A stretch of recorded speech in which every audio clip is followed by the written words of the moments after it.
Trying to tell somebody. Preach it, Pastor. That you are healed by his stripe. Watch this. Watch this.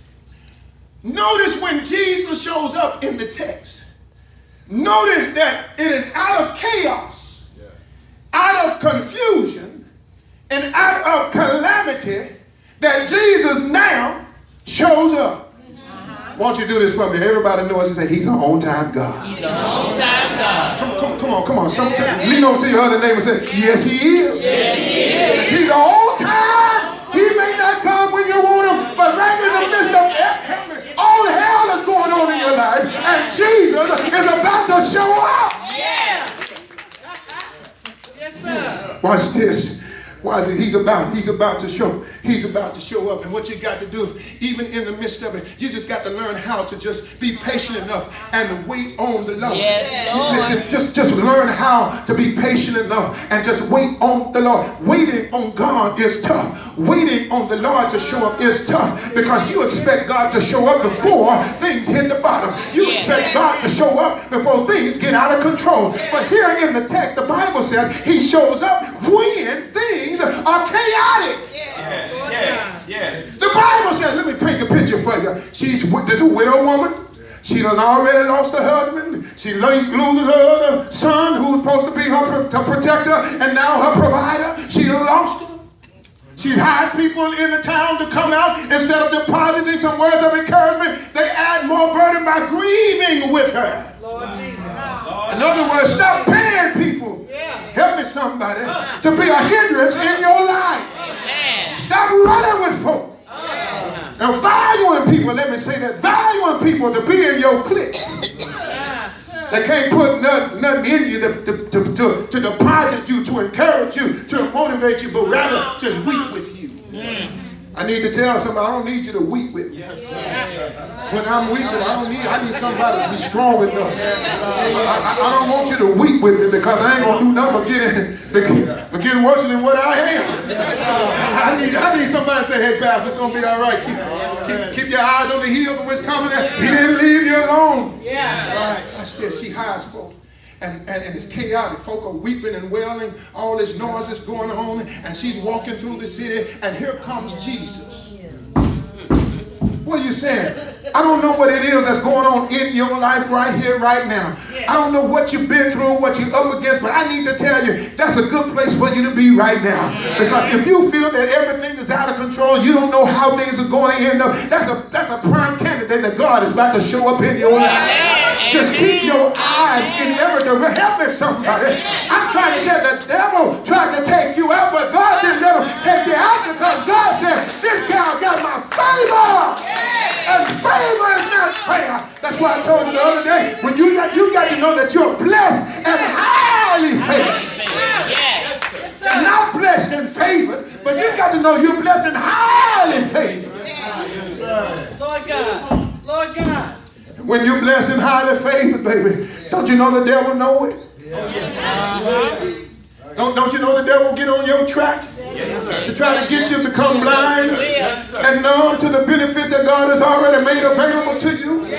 Look at the text. Look at the text. The Bible says, and when the Lord saw the Lord, when the master, he who has the power of deciding the end results, when the Lord, he, the possessor and the disposer of life itself, when the Lord, he who exercises divine authority over all living and unliving creatures, when he saw her, watch this, he saw the fragments of her circumstances and realizes that this is her only son, and then moves with compassion. In other words, he feels her pain, he feels her despair, he feels her loneliness, and began to comfort her and say to this weeping woman, weeping widow, you need to just stop weeping, just be quiet, stop crying, everything is going to be all right. And let me just going to tell somebody, stop complaining about what you're going through right now. That's just crying. God is trying to tell you, stop crying about stuff that's insignificant. Stop crying and keep your eyes on me. Stop complaining about what you don't have. Or about what you're going through. Or about what happened to you. Just know that God permitted it to happen to wake you up and so that you can see that He's still God.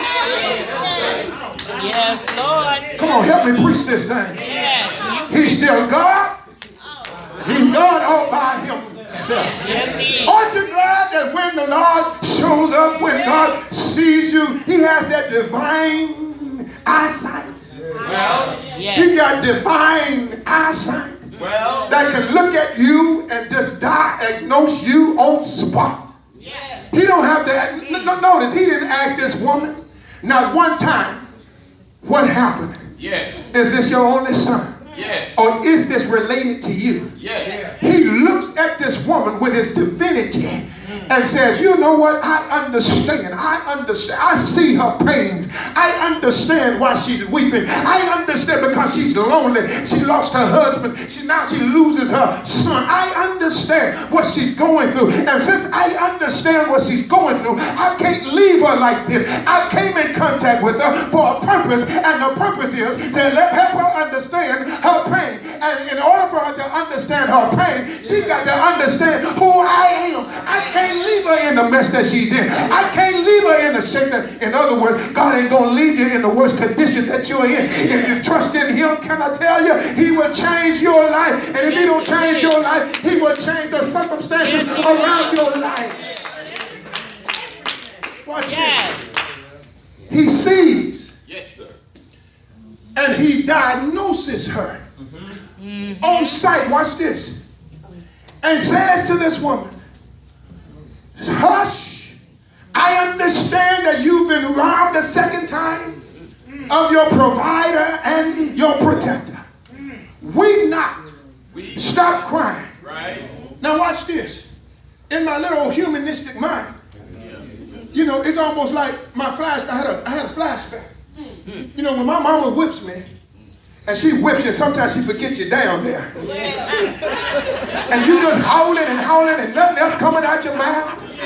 Just all these tears and pain that you're in. I couldn't say anything, and mama would say, you better shut up, hush all that. And you couldn't stop crying. In order for me to stop crying, the pain had to go away.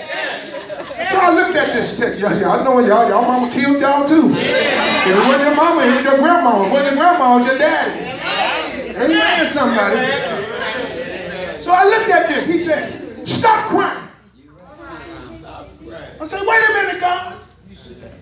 In order for this woman to stop crying, you've got to do something with her pain. You got to do something with her loneliness. You got to do something with her, what she's experiencing right now. Don't miss this. Don't miss this. That's good. In order for her to stop crying, God had to cure her of not some of her pain, but all of her pain. And in order for Him to cure her of all of her pain, He had to get all in her business.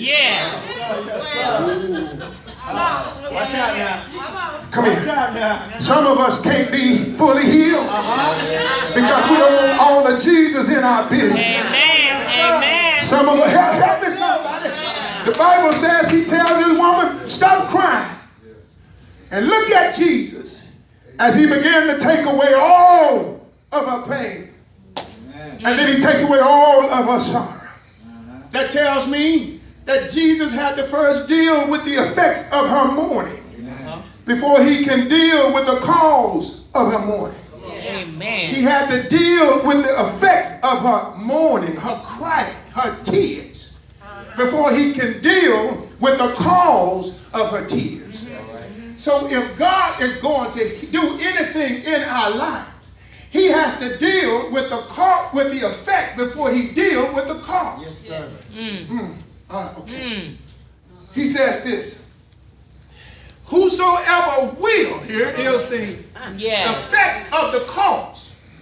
he brings Jesus. He wraps himself in human flesh, and he walks as God, as man, but as much as God is himself. To do what? To redeem fallen humanity for sin. Yes, yes. Amen, somebody. Amen. And so what he does is he gets involved in human affairs, goes to the cross, and dies for us. Watch this.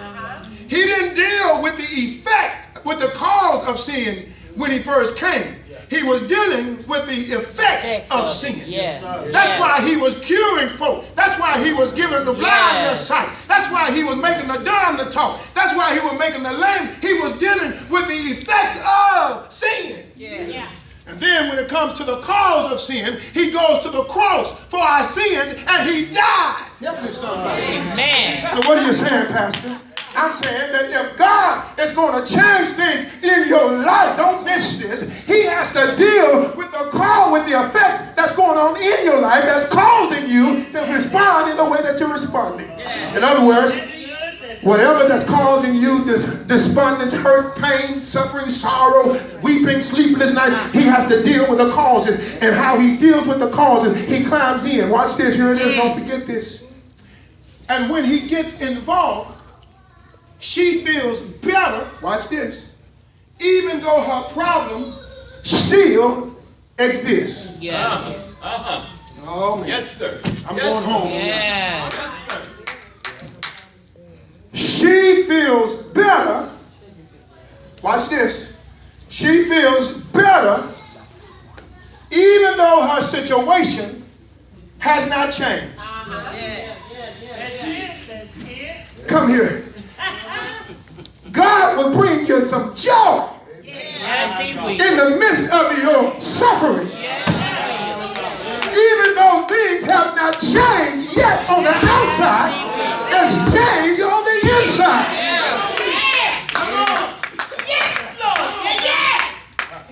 I'm trying to help somebody here right now who showed up today in a world of mess, in a world of confusion, in a world of chaos, in a world of sorrow, in a world of loneliness, in a world of depression and stress, to tell you that God will change things, but he will give you some peace in the midst of confusion. He will give you joy in the midst of a midnight situation. He'll be your God in the midst of a storm. Right about that granddaddy and say, won't he do it? Won't he do it? He deals with her sorrow even though change has not taken place. Now watch this. He moves after he's addressed her innermost being. Watch this. Well, now he's about to change on the outside. The Bible says he addresses this woman, tells her to stop crying. Stop all that complaining. It's unnecessary tears. It's just tears wasted. And then he goes to the buyer of the casket and he touched the casket. And watch this. He speaks to the faculties because the Bible is clear that this man is dead. Yes. This man is unresponsive. yes. When you are dead, you are dead. Yes. You can't move, you can't see, you can't hear, you can't talk. Yes. You are dead. Your faculties are stiff, Yes, sir. unresponsive. The Bible says he goes to the casket Yes. and he touches the casket. Yes. And what does he say to the young man in there? He says, young man. Right. In other words, he's speaking to this man's faculties. You better listen who's speaking. Yes. Yes. God knows how to speak life in the midst of your pain. Oh, I'm trying to help somebody here. He says, young man. He says, young man, arise. Now look at this word, arise. That word arise literally means wake up and get up. Why don't you elbow your neighbor and say, wake up and get up. Arise, wake up and get up. I'm trying to tell somebody today the Lord is trying to change your atmosphere or your circumstances, but in order to change, he said, I need you to do what? I need you to arise. I need you to wake up and then get up. Look, that That means you've got to do something on your own without the aid or help from somebody else. Mama ain't gonna always be there. Daddy ain't gonna always be there. You got to get up and get to where. Watch this. I'm so glad the Lord will speak life in the midst of my pain. The Bible says when he speaks to this man, he gets up. I'm not going to hoop and holler today. He gets up and he responds to prove that he is what? That he is alive and well.